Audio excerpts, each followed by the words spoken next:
Emotet, one of the world's largest botnet malwares, has emerged after a 5-month dormancy and started a new massive spam campaign.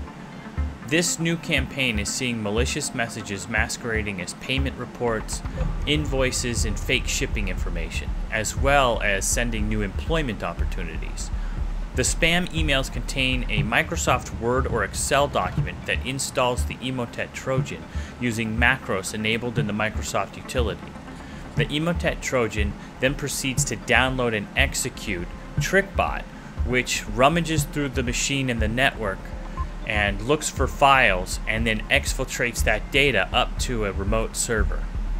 Once this is complete, the TrickBot malware then opens a reverse shell to the attacker, who then runs what has been commonly seen as either Ryuk or Conti ransomware, and then the attackers proceed to extort money from the victims through ransom.